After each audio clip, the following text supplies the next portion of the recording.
So what's up sa inyo mga kalaro? Another episode na naman tayo. So yung nakaraan is pinakita ko sa inyo mga Bandai One Piece action figure. Ngayon naman papakita ko sa inyo, halika lapit mo, itong mga resins na One Piece action figure. Dito naman sa kabila is mga One Piece din. Tapos meron nag-iisang Naruto ang ipapakita ko for today's video.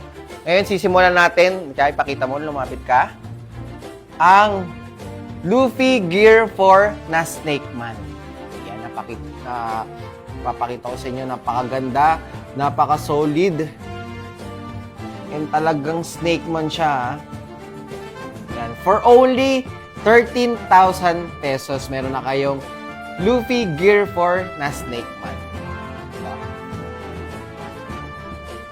So, on to the next naman tayo. Itong Luffy Gear 5. So next naman natin guys, itong Gear 5 na Luffy. Teka, tingnan mo, lumapit ka. Tingnan mo naman yung details niya, di ba? Parang nag-wonder siya kung sinong next mga kalaban niya, di ba? Napakaganda yung display ko, napaka-solid ng details. Ito po, Luffy Gear 5 po, for only 8,000 pesos. Meron na kayong Luffy Gear 5. Diba?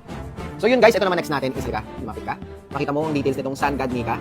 So guys, magkaibang presyo po yan. Ito pong medyo yung nagulat siya, ito yung parang na-awaken na yung kanyang Devil Fruit. Ito for only 2,000 pesos. Meron na kayong ganyan, no? Na-awaken niya. Tapos ito naman po, for only 6,500. So pwede ko siyang ibigay as pack na 8,000 pesos. Yan. So on to the next naman tayo. So yun guys, ito naman ang ating next. Ito guys, ito yung nasa kalaban niya si Gecko Moria eh.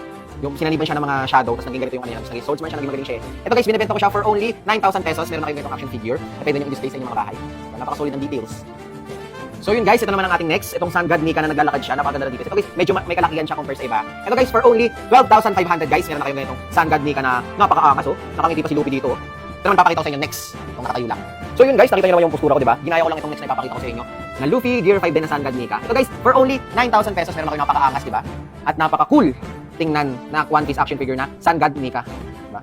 So yun guys, ito naman ang next entry natin guys. Itong Sun God Nika na Gear 5. Ito guys, may hawak siyang Devil Fruit dito guys. Tapos meron din siyang hawak na sibat. Tapos ito rin yung si Sunny, kanilang barko. Tapos meron din, ito ang pinakamangas niyan guys. Meron siyang Mugiwara sa likod. Straw hat niya, yun, ang ganda ng details nito guys. Ganyan sa likod niya. So ito yung sa harapan niya. Ito guys, for only 13,500 guys. Pwede nyo na ma-check out sa ating Shopee at Lazada. Pwede nyo rin ditong i-visit sa ating Harper's Hobbies and Toy Shop. So ang next naman natin itong isang hip-hop na Supreme collaboration ata to ng One Piece x Supreme. So nakita nyo naman, no? Nakahurachi si Luffy, tapos Supreme sa gitna. Napakaangas. Ito guys, for only 14,000 pesos guys. Collaboration na to with Supreme. Yan ang next naman natin guys, itong Luffy Gear 4 na Snake Man.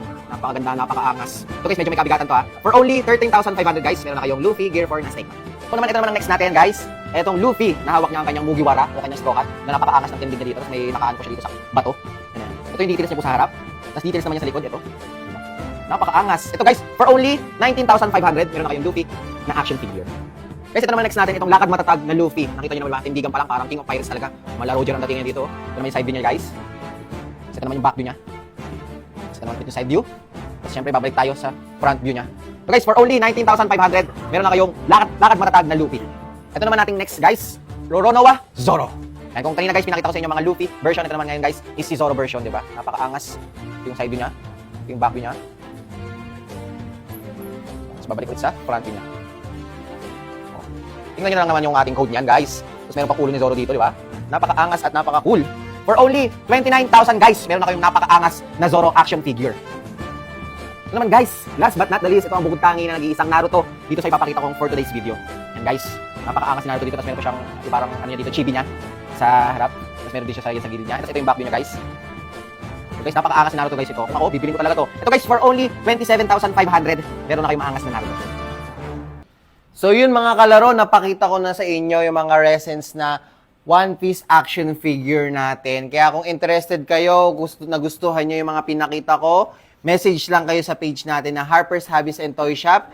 At syempre, available din kami sa Shopee at Lazada. Kaya ano pang hinihintay nyo? Check out na mga kalaro!